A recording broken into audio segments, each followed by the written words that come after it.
conformación del aparato psíquico desde Freud, que fue quien justamente como iniciador, como padre del psicoanálisis, como les puse ahí en la clase, en la plataforma, es el que le va a dar estatuto. No es que la palabra inconsciente o el inconsciente no existiera antes de Freud, pero el estatuto que le da Freud es diferente a lo que se conocía, ¿sí?, hasta ese momento. Entonces, tanto inconsciente, represión, pulsión, van a ser los pilares, entre otros, ¿no? Pero son de los conceptos fundamentales del psicoanálisis. Como decía hoy, si estos elementos no estuvieran, no hay psicoanálisis posible. Justamente, como decía, ahora vamos a ver de qué habla Freud cuando habla de psiquismo, o de aparato psíquico, como dice él. Me había quedado con algo que les estaba diciendo respecto del abuso sexual, y ahora me olvidé en qué había quedado. Estábamos en la sexualidad. Yo lo que les quería agregar es, vieron que ahora de manera transversal se enseña educación sexual integral, justamente por todas estas situaciones. Ana estaba hablando sobre los secretos, que ahí estábamos. Es fundamental enseñarles los secretos buenos, los secretos malos a los niños, porque ellos no distinguen la maldad, no saben lo que es lo malo y lo que les está pasando. Entonces es fundamental la educación sexual integral y poder hablar de los sentimientos, de los secretos, de qué les pasa. Piensen que lo bueno o lo malo tiene que ver con la moral, y la moral también se construye, y se construye respecto de lo que las figuras parentales le vayan diciendo al niño: esto está bien, esto se puede hacer, esto es feo, esto tuto, esto no se hace, las palabras que se utilicen en casa, pero lo bueno y lo malo, ¿sí? Y eso se va a ir construyendo. Por supuesto que cuando se llega a la adolescencia se va a tener una conformación y una visión de la moral muy distinta a la que se tiene en la niñez, pero ya desde pequeños se va a ir constituyendo. Y la palabra y los actos de los adultos van a ser los que vayan fijando estas categorías de bueno o permitido y no permitido. Bueno y malo sería. Bien. Vamos a ir entonces, ahora sí puedo compartir pantalla, les decía, a conformación del aparato psíquico. Ahí estamos. Y también frente a las acciones que el adulto hace frente a lo bueno y lo malo, estos premios y castigos, qué tipo de referentes son frente a los gritos, frente a la violencia verbal también. Sí, sí, sí. Bueno, pensemos que si una familia resuelve los problemas violentamente, el niño va a creer que esa es una manera de resolver los problemas. Que si se arregla todos los cachetazos, el día de mañana el niño, ¿qué va a intentar hacer? Y arreglar todos los cachetazos, a los gritos, a los golpes, o descalificando, humillando, porque es lo que aprendió.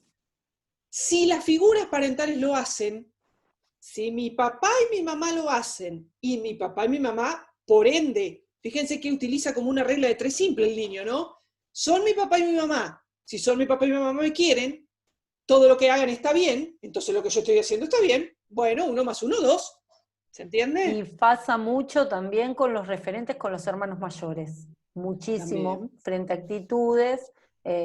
Pasa muchas veces que uno cree no, y después, si uno averigua y ve a ciertas acciones, las habla con el papá, algunos indicadores son puntuales también del trato, de la risa, de cómo lo gastan los hermanos mayores, Sí. y aparecen también aquellas conformaciones de vergüenza, de temores, de frustraciones, Sí. que generan o pares o al hermano mayor es también la figura. Sí, por supuesto.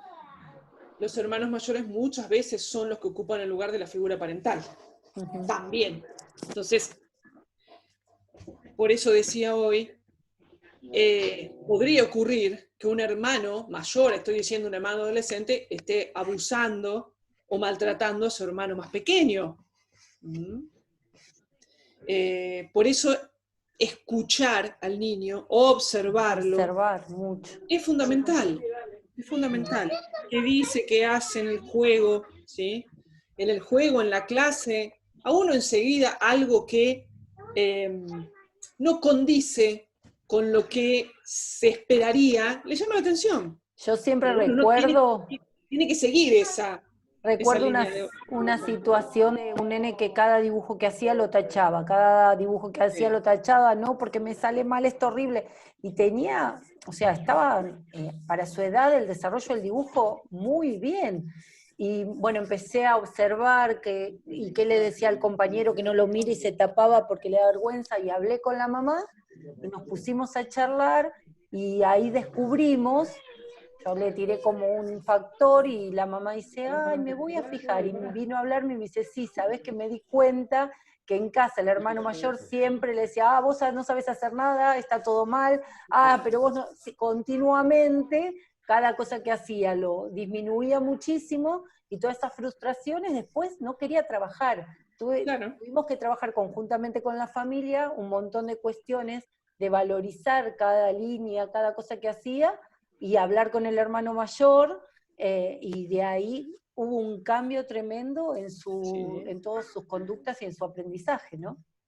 Sí. Son cuestiones que con la observación y con la charla y estar atento con los padres también se descubre. Bueno, y el trabajo con los padres, si trabajamos con niños pequeños, por supuesto que es fundamental también, ¿no?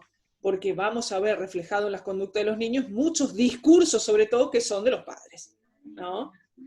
Cómo habla la mamá, cómo gesticula la mamá, y el niño lo dice de la misma manera. Bueno, vamos entonces a la conformación del aparato psíquico. Aquí lo tenemos entonces a Sigmund Freud, que nació en 1856, murió en 1939, pre-Segunda Guerra. Freud, de origen judío, establecido y nacido en Viena, en Austria, muere después en Inglaterra, producto justamente de la interguerra y el inicio de la Segunda Guerra.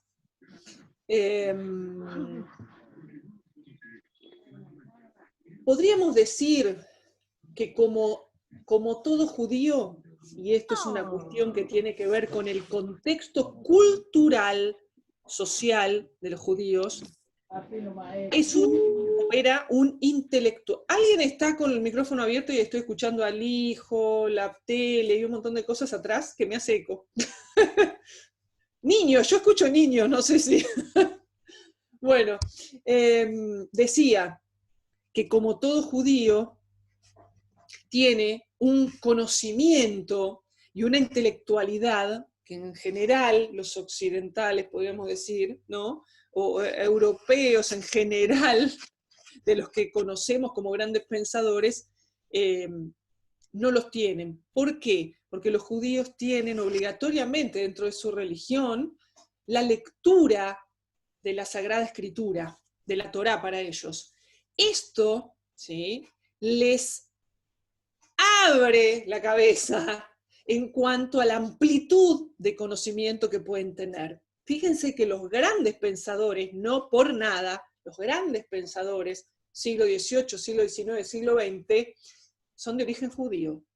Y eso no es una casualidad, ¿sí? Bueno, Freud también, de origen judío, gran intelectual, un gran pensador y un gran admirador de muchas obras y obras literarias, ¿sí? Empieza su carrera como neurólogo, Freud era neurólogo, y en sus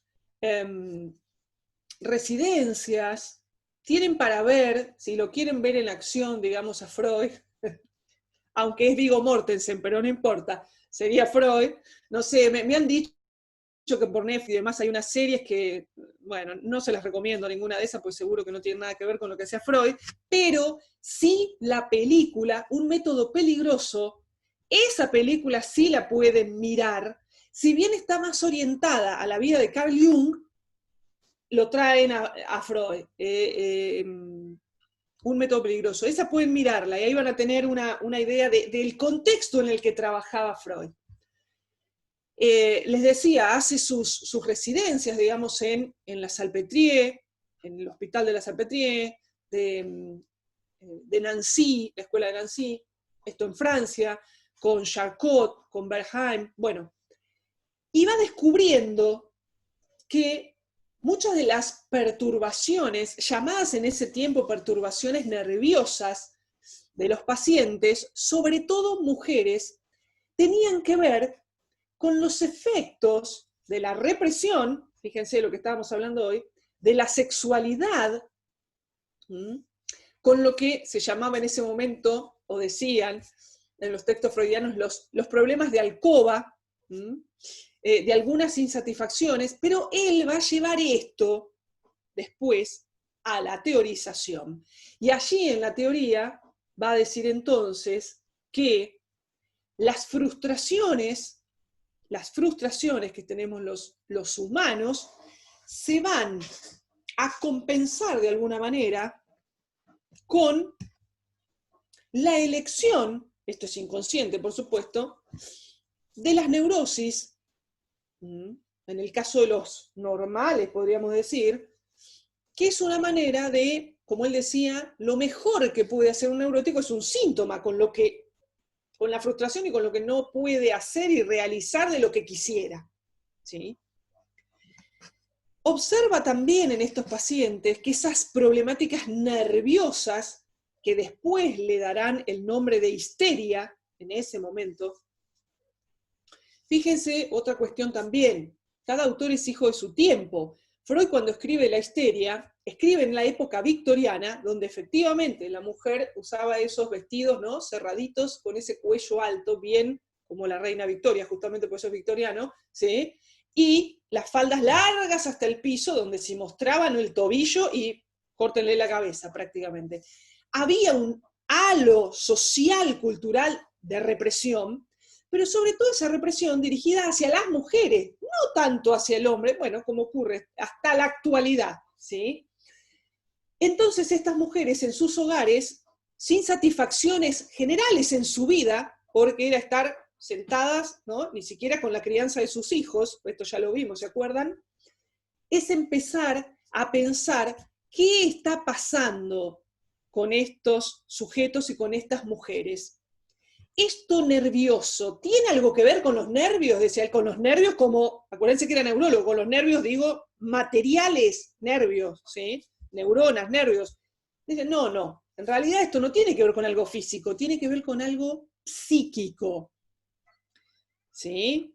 Empieza a pensar que hay algo en la azotea, ¿sí?, porque después hablan ellos, junto con Breuer, con Joseph Breuer, con quien empezaron el psicoanálisis, a decir, bueno, va a haber que hacer limpiezas de chimeneas, decían ellos, porque aquí arriba algo estaba pasando, y la manera que encontraron en que esto pudiera empezar a ceder esa sintomatología, cuando miran la película y van a ver la sintomatología que tenían las histéricas, que se retorcían como si estuvieran endemoniadas, digamos, que todo eso empezaba a ceder vía la que se llamó en ese momento la talking cure, es decir, la cura por la palabra.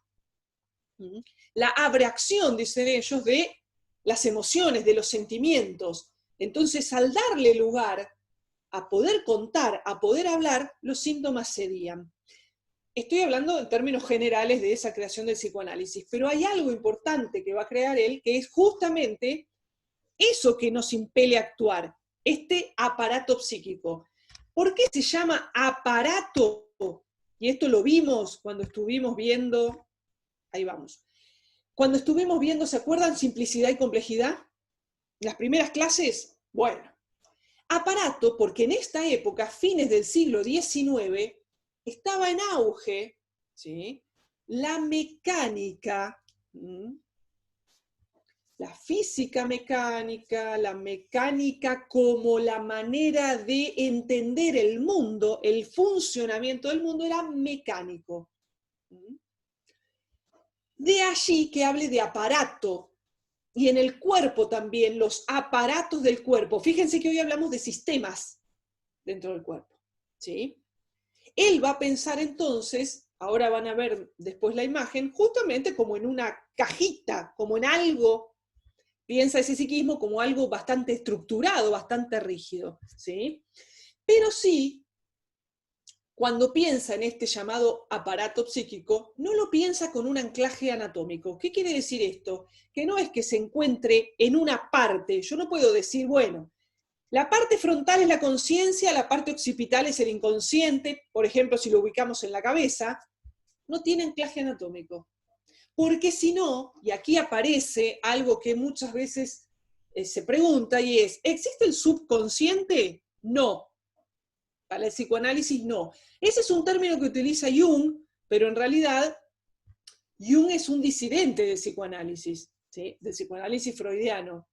Jung, un personaje al que Freud quería y estimaba muchísimo porque pensó que iba a ser su continuador, pero bueno, Jung agarró por otro lado, como quien dice, y bueno, fue estudiando otras cuestiones que son muy interesantes también, pero no siguió en todo a Freud.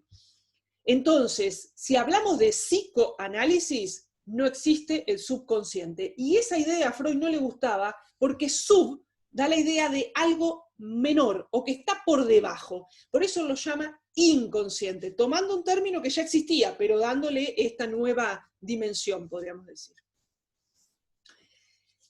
Y dentro de este aparato va a reconocer distintos sistemas, ¿sí? Y ahora vamos a ver cómo comienza esto. Bien.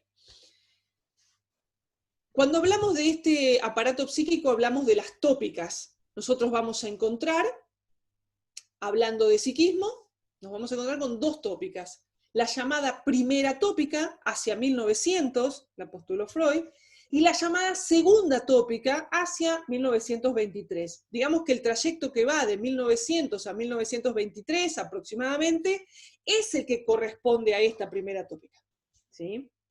Como decía recién, sin un anclaje anatómico, son lugares virtuales, ¿sí? Lugares virtuales, aunque sí necesitamos anclaje corporal para sostenerlo.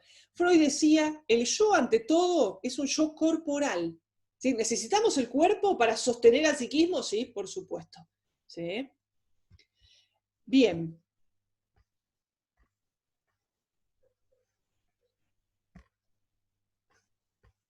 Nos vamos a ir acercando a la primera tópica. Esta primera tópica, que es más bien un modelo estructurado, como les decía hoy, un modelo que no tiene todavía dinamismo entre los sistemas y que a posteriori en la segunda tópica lo va a tener.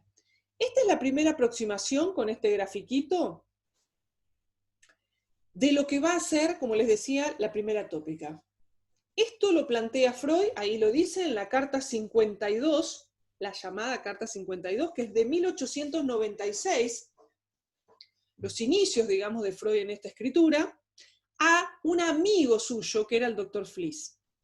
Fíjense que aquí tenemos una P, que significa percepción, una PS, que significa signo perceptivo, o signos de la percepción, una I y una C, que significa inconsciente, lo siguiente, que significa preconsciente, y después la conciencia.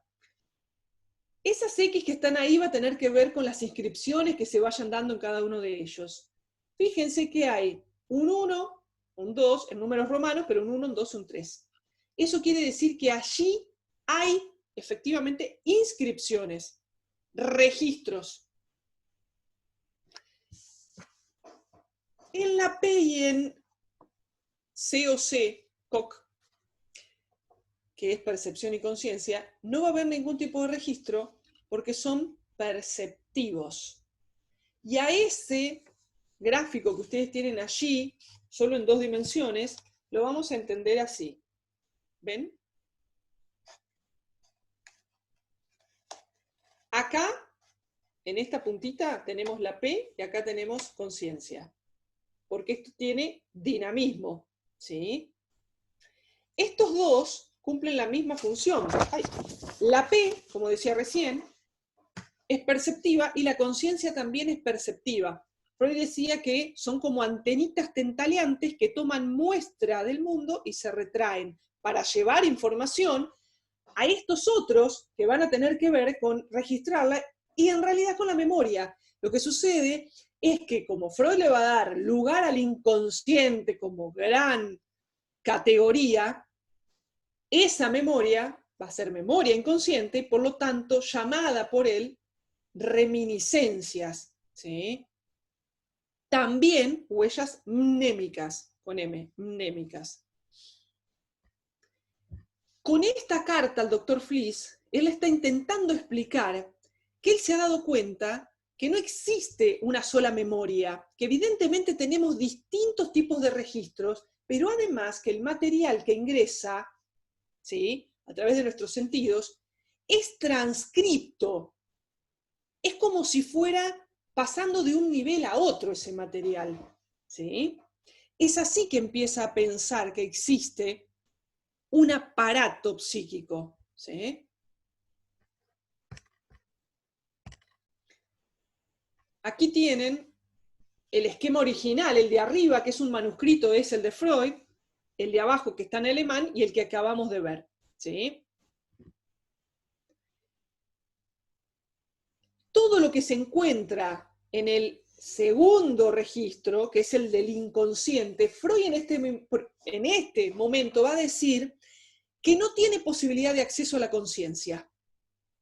Y que en realidad a lo que nosotros le llamamos memoria es lo que corresponde al preconsciente. La memoria, lo que nosotros recordamos, lo que estamos estudiando, está ahí, dice, en el preconsciente. Pero hay otro material que está en el inconsciente al que no podemos acceder y que nunca, en este momento, dice eso Freud, nunca puede salir de ahí, que está ligado con ciertas vivencias que él empieza a relacionar con la sexualidad infantil, como decíamos hoy. Y aquí empieza la constitución de este aparato psíquico. Lo compara en 1896 en un texto que se llama Proyecto de Psicología para Neurólogos, lo compara con una neurona, ahí tienen una neuronita. ¿Por qué?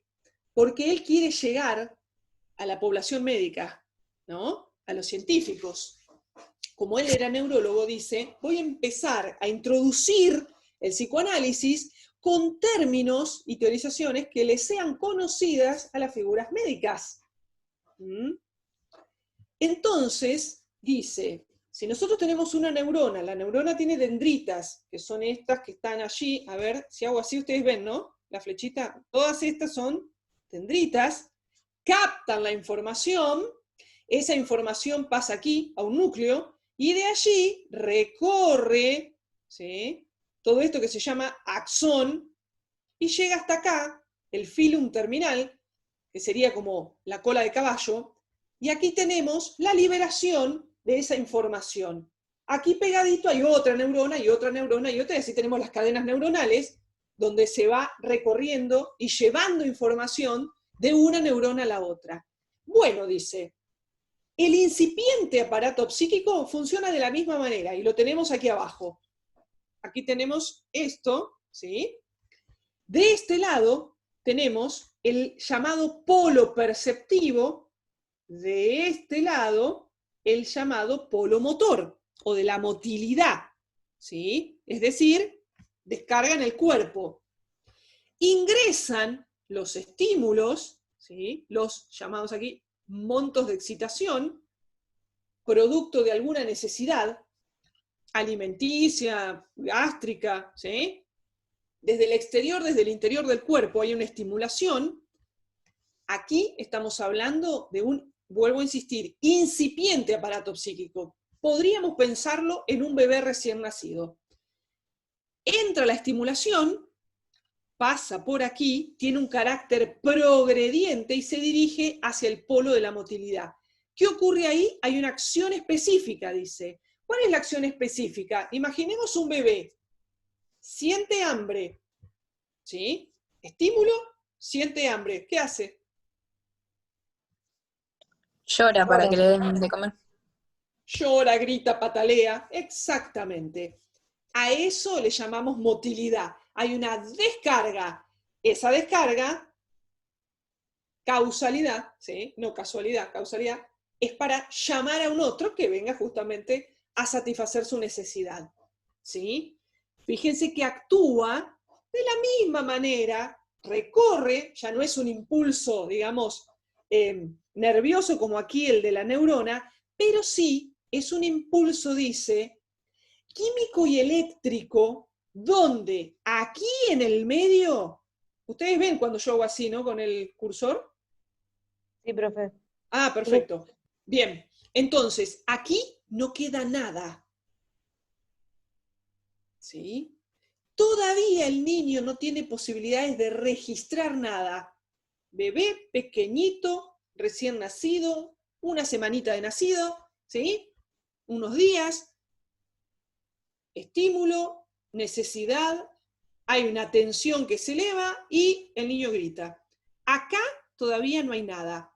¿Cómo se llama el principio regulador de este incipiente aparato psíquico de los primeros días de vida? Principio de nirvana.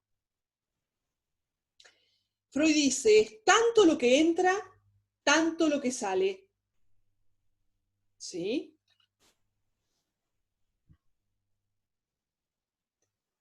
Esa descarga, a través de la motilidad, es una descarga a cero, dice él. ¿Sí? Una descarga absoluta.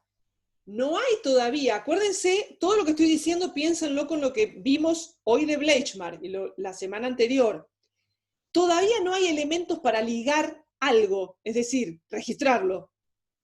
Entonces, todo lo que entra sale. Principio regulador, nirvana, tendencia a cero. ¿Qué quiere decir eso? Tendencia a volver al estado inorgánico del cual se parte. En realidad, reposo. Descargar. Me están estimulando, es como si yo tiro todo, yo acá no tengo nada que ver, no quiero que nada me perturbe. Estado de nirvana. ¿Qué hacen los bebés? Lo voy a decir simplemente así. Comen, cagan y duermen. ¿Verdad? Después de tomar la teta o la mamadera, se durmieron. Tendencia a cero. El bebé en general está en estado de reposo. Eso es el accionar de la pulsión de muerte de la que hablábamos hoy. ¿Sí? Por eso decimos volver al estado inorgánico del cual se parte. Pulsión de muerte. Profe, entonces, ¿sí? la ligazón sería el proceso de registro del bebé. Está bien, porque no había entendido bien qué era eso. Y exacto, ligar sería que algo empiece a registrarse y a convertirse en representación a posteriori, será representación palabra, que nosotros podamos crear teorías. Por eso yo había dicho hoy que la represión tiene dos tiempos. Este, del que estamos hablando ahora, sería el tiempo pasivo. Todo esto que se ha ido, ¿sí?, entrometiendo en el psiquismo incipiente, no tiene todavía un lugar donde anclarse, no hay ligazón posible. ¿Sí? Claro, ahora me quedó más claro. ¿Sí? A posteriori, cuando el niño tenga palabra, la palabra, y por supuesto la ayuda de ese otro con mayúscula, la figura materna, lo van a ayudar a ligar. Esa ligazón tiene que ver con poder inscribirlo y transformarlo en representaciones. Todavía acá no hay representaciones. Sí vamos a adelantar, que es lo que decíamos hoy con Bleichmar, que las representaciones que están en el inconsciente se llaman representaciones cosa, porque nunca tuvieron palabra. No la tuvieron y no la van a tener jamás tampoco. Por ejemplo, nuestro nacimiento. Nosotros sabemos de nuestro nacimiento por lo que nos contaron, pero no hay registro de eso. Pero está guardado en el inconsciente. No va, nunca lo vamos a recordar, por supuesto, ¿sí? Porque lo que entró, vuelvo a decir, sin palabra, no la va a tener, en ese caso, ¿sí? Buenísimo, gracias. ¿Se va entendiendo? Sí. Bien. Entonces, aquí tenemos un psiquismo incipiente. Y ahora vamos a ver cómo llegamos de ahí a acá. Este es el aparato psíquico, acá se los presento. Acá están las estudiantes, acá está el aparato psíquico. La primera tópica, aquí está completamente conformada. Este sería, así con este gráfico, este sería el aparato psíquico de un adulto. ¿Por qué? ¿Cómo me doy cuenta que es el de un adulto? Porque acá hay una huellita amnémica que tiene una G. Eso significa genitalidad. Y eso solo se adquiere cuando estamos en la pubertad adolescencia. Entonces aquí ya lo tenemos conformadito, con moñito y todo, terminadito, digamos, este psiquismo. Pero no comienza así, comienza como acabamos de ver. Y comienza como explicamos con Bleichmar. Esta doble raya no está desde el comienzo. Es decir, no hay división entre los sistemas. Fíjense que este sistema inconsciente se forma gracias a esta señora que está acá, que es la represión. A esa doble barra. ¿Sí? Bien. ¿Qué tenemos aquí entonces? 3 sistemas. Aquí hay uno, inconsciente. Aquí hay otro, preconsciente. Consciente. Preconsciente y consciente, si bien son 2, se los trabaja siempre acompañados, porque esta conciencia, como decíamos hoy, las antenitas tentaleantes, son las que van perceptualmente a recibir información del medio para saber cómo se va a comportar el preconsciente. Serían como la cara visible del preconsciente. Tenemos aquí en el medio, dividiendo a estos dos sistemas, la represión, que es, como dijimos hoy, un mecanismo de defensa estructurante, fundante del inconsciente, fundante de la división intersistémica. Intersistémica quiere decir entre sistemas, acá tenemos a los sistemas, y aquí tenemos a la sexualidad infantil reprimida. Todo lo que está de la doble barra de la represión hacia la izquierda, ¿sí?, que pertenece al inconsciente, está reprimido. ¿Sí? Todo lo reprimido es inconsciente, pero no todo en el inconsciente está reprimido, como decía hoy. Por ejemplo, nuestro nacimiento no está reprimido, pero no lo vamos a recordar jamás, está en el inconsciente guardado. Todo lo que está en el inconsciente está perfectamente guardadito. Que no lo recordemos es otra cosa, pero allí está. Nada se pierde. De toda nuestra historia, nada se pierde. Solo que está allí.